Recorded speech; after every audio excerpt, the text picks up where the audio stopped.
nuni kho injong Julia le alang kiti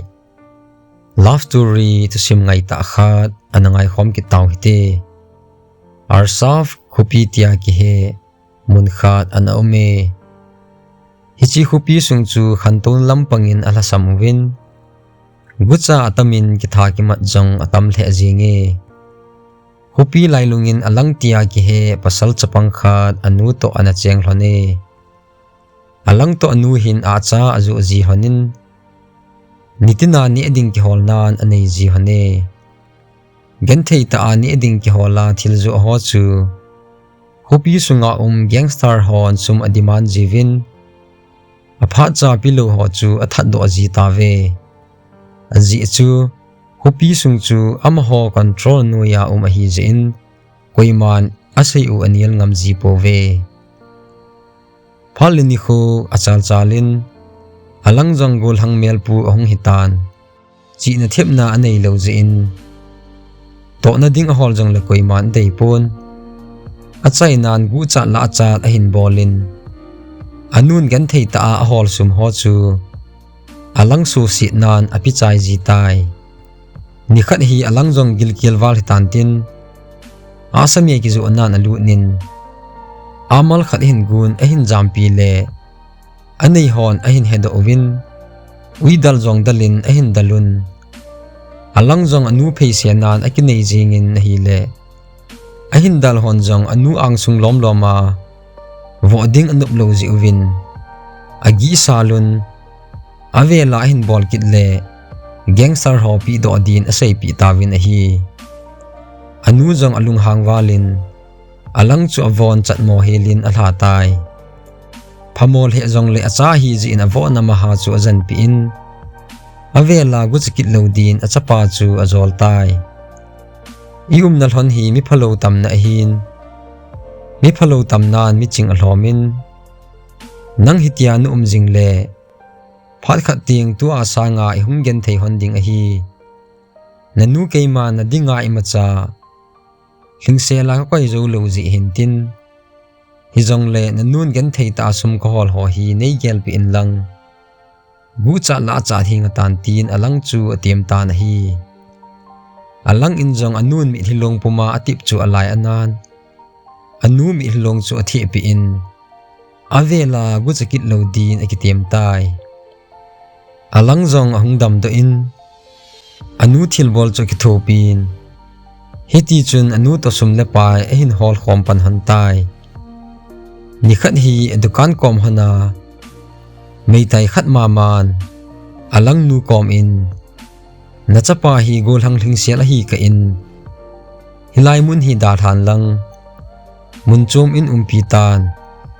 achu ti lo lekin ka tu banga nang in jong na hin to ding a hi ati pi tai alang nu in jong mei thai nu tu sei chu agelin a hi le alung adongin piji benta asai hamtin adongin a hi le hiti hin a hin don but tai kopi sunga gangster hon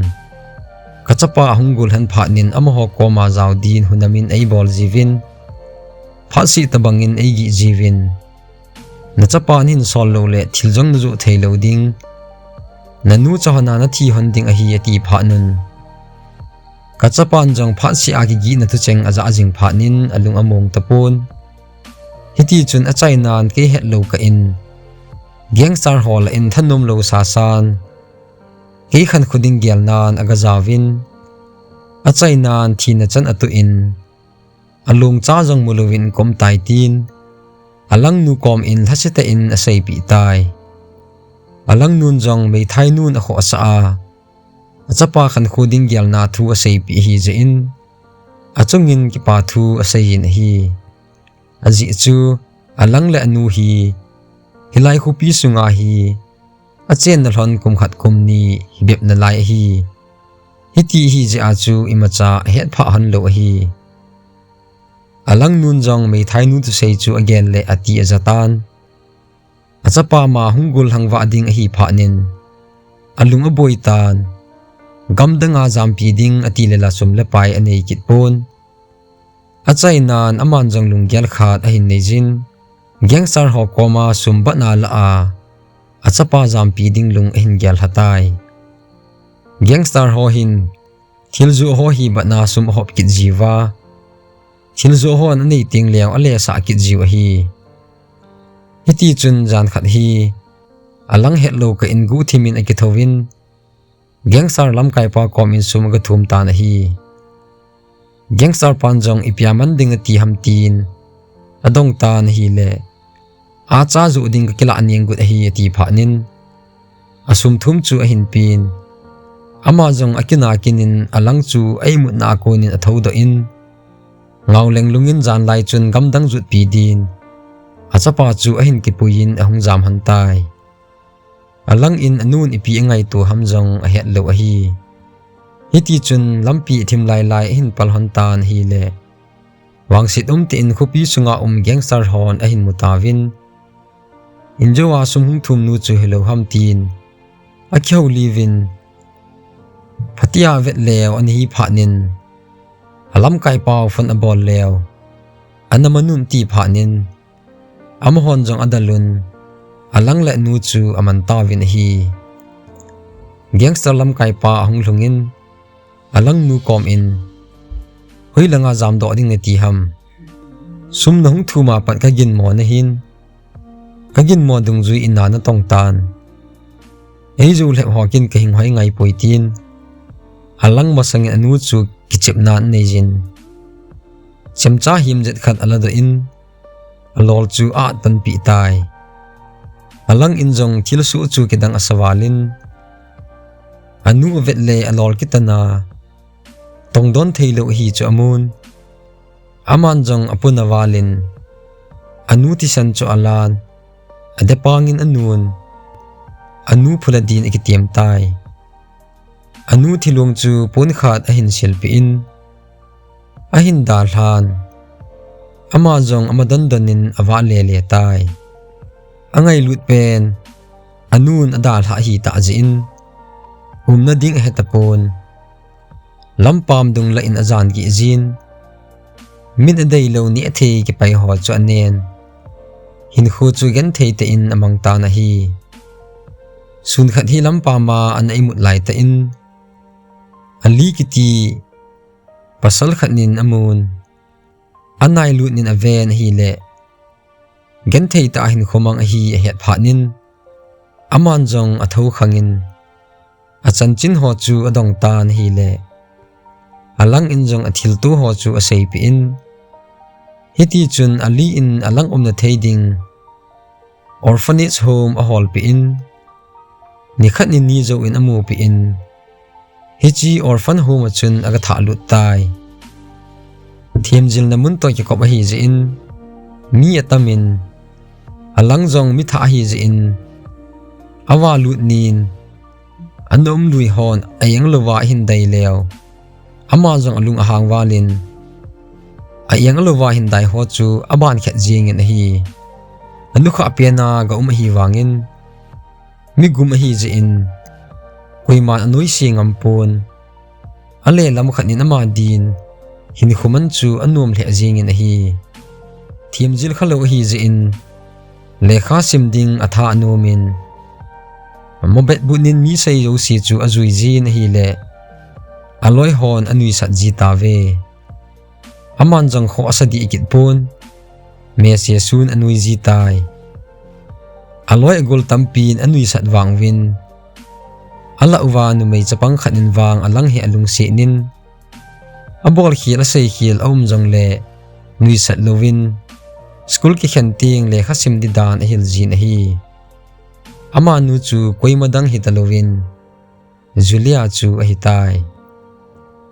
Julia jong hi nu le pa nei lo ani nu school ball na athiam jila hi hiti chun Julia le alang jong ahung ki wa pan hanin achai nan mi hello ka in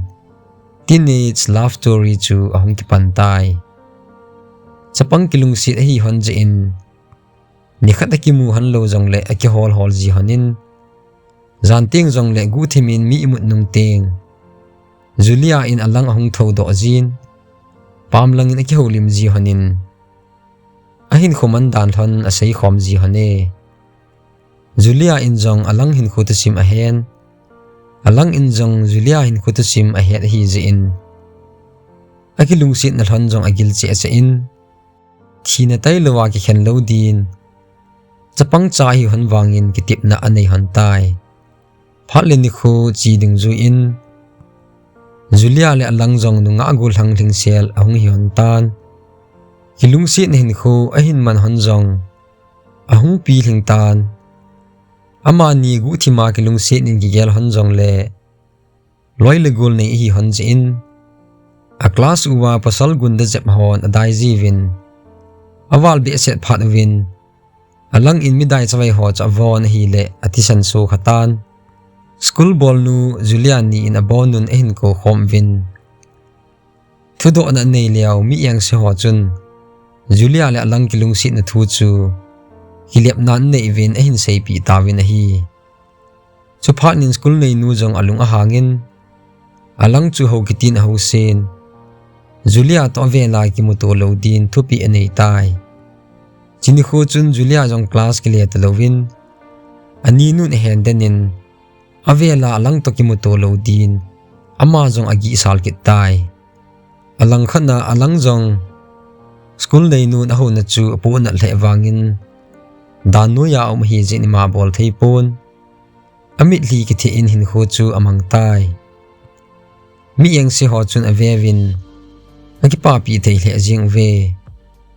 Julia le alang din ki mu to na ahung ha jep jep tan classroom tai lo ama ni din ki mu to na phat om thei ta poi a hin la mi him tho a kai zo poi ki ti bangin zan khat hi Julia jong gu thimin ani nu het lo ka in aki tho do in alang imut na lang ajon phejin gu thimin alang chu ag ko khangin alang in jong Julia ogin aza aphanin ol chan ahung ki tho do in pamlang mun thip lai khanin aki motol honin ki jam ding thu asai hon tai nom ta kheu limpet honin ani nun ahung sudo honin ani nal honin abing phlep hon abi api in Julia chu akai phei tai Julia jong ani nun jep kitin a jemin school kai mo levin akai tai ajing ni khon alang in Julia anga wangin school ahung tapoi alang hi migum hi je in mit hilon ki ti ho hi ha sa asan a khon ni labo amit li long ho kho hi ama jong lung helwal ki sa ham mi mulo kain amit li ahung long do ajing in hi Julia ani nun mun choma tha do ding ngai to ta alang in Julia mu nom the wangin ani nun aka hlonin thapal again tan ama ni din ki mel mun om thei ta poi nikhat hi Julia ni nun lunggel khat nejin Julia mun choma tha do ding a hin ngai to tai skula Julia mu ji lo phanin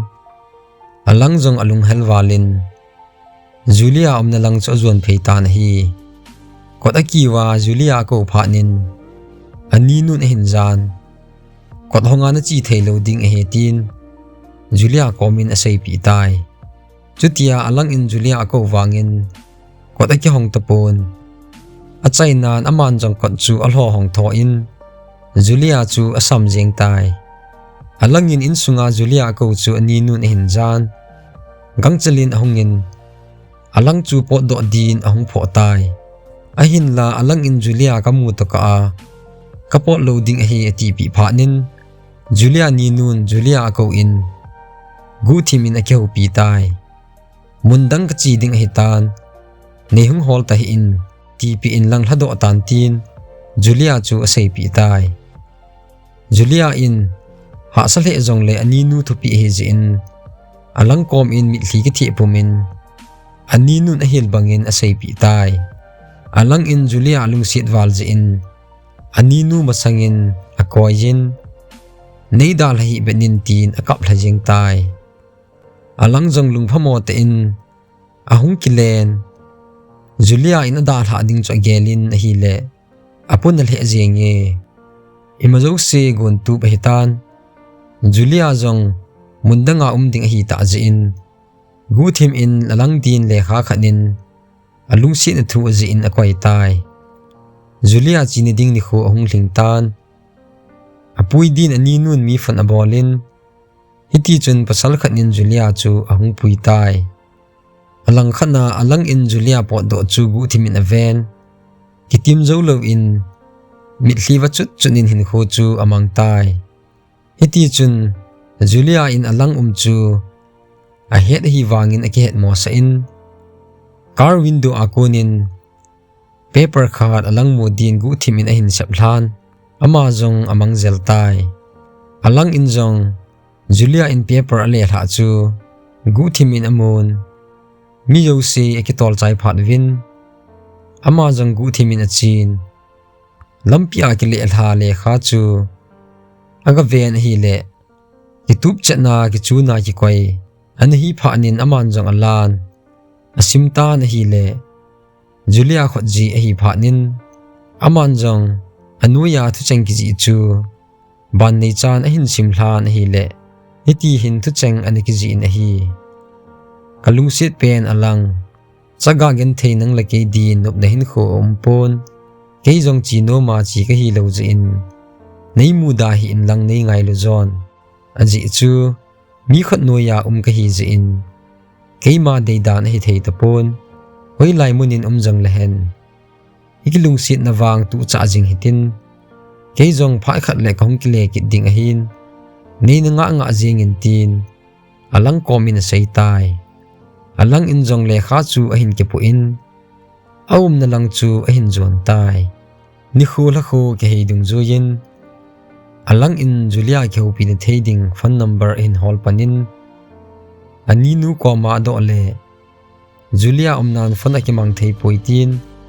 alang chu don bu tan hi le alang in jong ata san lo ji in adong te te ta na hi le Julia ni nu jong ahung lung hangin alang chu a hin sian sal za tai ka office nga permission la lawa na hung lut bon hoi ham kitia nong ki tom ngam lai ham tin alang chu sian sal za ta na hi le alang jong alung ahang walin agi salin ama jong ahung do tai Julia ni nun gang chalin alang hung po zo in Julia amna chu kul abolin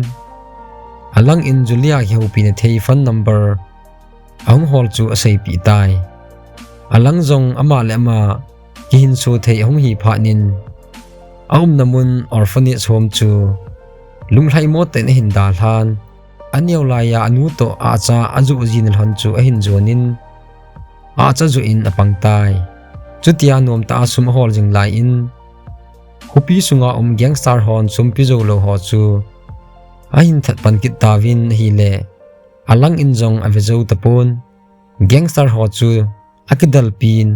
gangster hon azolo phat vin azamangam tawe alang din melma ahung pantan hizong le mi hat hi jin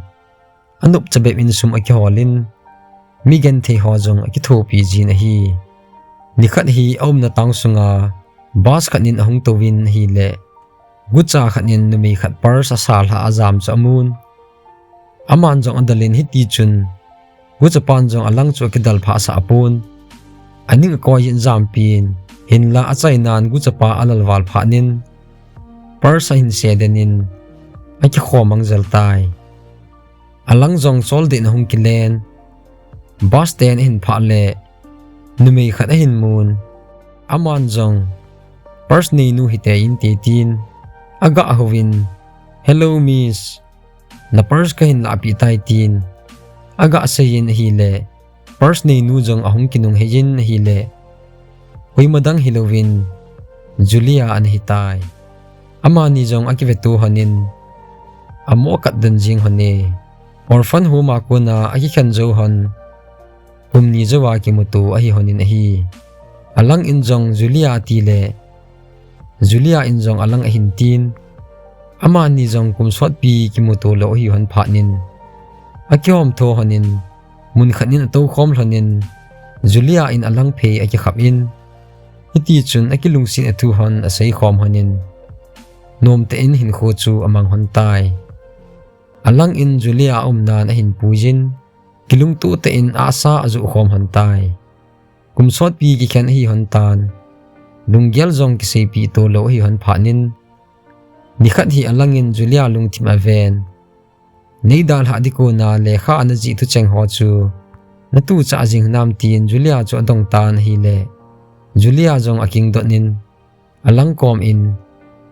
nana ching thim le e kin la kan hai tan a hin ti lai te in alang mel su hong ki khialin alung hang ta na hi na thil jin hai thei le ke jong nei hai tai tin kalan a hin kin wang ki tip na ka tu cha jinge Julia tin a sei pi tai chu pha nin Julia alang lu han chu all chan alung monin hiti hin a hin don but tai ipidia ka hai ding ham nang in nei hai khat to ding ham tia na lung thim ka hin vet a hin nang in jong nei hai lo ding ka ta sanin kin jong ka hin gel do jinge ati pi tai hin la alang in wang aki ka hona lung thim khat lu tai ti gin mole ta sanalin ta khat a hin nei tai Julia jong in kile ding aki satan alang koma asein hi le nahung kit lo le ka so lo ding ne he ati phanin Julia in jong alang kom in kahung kit ding he tun khom nom jong lehen ai thei pon kaninun hin hedo akit le inyaw lai hon banga HinKho iman hon kit ding ahin chi sang in kile ing katin nahung pi ji nange ati phanin alang in jong pha asan ji din asolin aga tha tai hiti chun alang in Julia vela mu kit phanin agi pa le jing in hinla Julia lungthima thilkhat dan het phanin kisun lalnan adim pantai nikhat hi asa zu pe ta in kopi sunga mi phalo hon hin hol pantawin ama jong ki se la gu thima vet le aniaw la ya anu that ho chu a hi phanun alung chang paina ding he tapon asa chen na aman chem him je na chun gangster ho chu asa jing tan hi le gangster hon jong asa ki sim na chamcha ho chu a hin kila win ki sa tu na chu ki pan kit tai alang jong anu that ho phula adia ki tim hi je in apasal hi na chu apoda in gunda ho chu achu ti ki dalpi na hi le abon nun tul hanga chun azam chap jengin ala uwa athat pa chu aga kai do in anu atha bang chenin alol chu a tan pi tai ama jong ki su kha hi je in om na chu a hin dal tho jeng tai a ki su kha na ma ha chu agi janin lo le ai nen thu lalta jing lai in Julia hungwa lu nin ipiti na him alang tin adong tan hi le alang in jong anu that ho phu ala hi dan asei pi in Julia in jong alang ki su kha na ma ha chu aboi pi tai Julia jong ki le dinga hung ahin alang ki su kha na chu dal ha the hi lo phanin pi den tai alang khana ani nun alang to akimu to jil hon mi ho sein akunin ahin hetan aman jong gangchalin Julia dia anei pa ako in Julia ta ki cheng din asei pi tai Julia hi ani nun nei pa dia an zol jing ahin Julia hin ananu pi ji lo hi asei do lo wanga alang hi alung thima jing ahin hinla ani nu ki chat ji a alang hi all la mila ani nu te sei zo hi zuiding ati hi tai chutia lungyal nei lai ta alang to hung ki su to le ama dia lungyal ni uma koima het pi luwa Julia jong lungthim gen thei ta hi nga hi tai ani nu te sei la loading ati jong le ani nu ne wa pat hin sin hi ji in anil nom pon lungboi te in ho chu amang tai alang jong ang all tan Julia aven kichen pi din zoltan hi ahin la Julia in tu te in kichen na ding thu sei po hi te alang kathil bol ka ngai to hi alo hlinting kicheng na hi te ti phanin alang in tu chan gya kichen ding nup lo hi thil khat o me tin adon butan hi le Julia in alang cho aven lungsit te in nei ta sanin nadal hapo nge tin alang kom in ataw ta na hi chuphanin alang in jong alung sit pen in alep ding jong ata san pon Julia sei banga din tai alang jong in sunga chimwal je in pamlangin ki hui thalen achin hi le apot do ka in Julia ni nu to anei pa na HinKho chu gala panin ahin mutan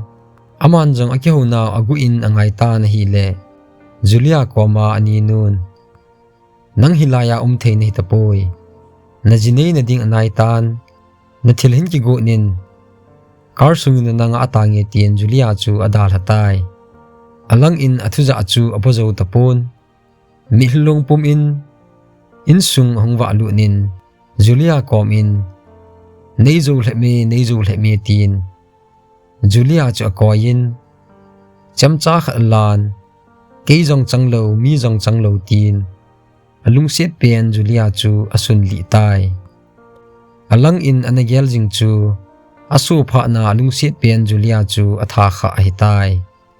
Julia atha pha nin ani nun police in FIR abolin alang chu murder case in amantave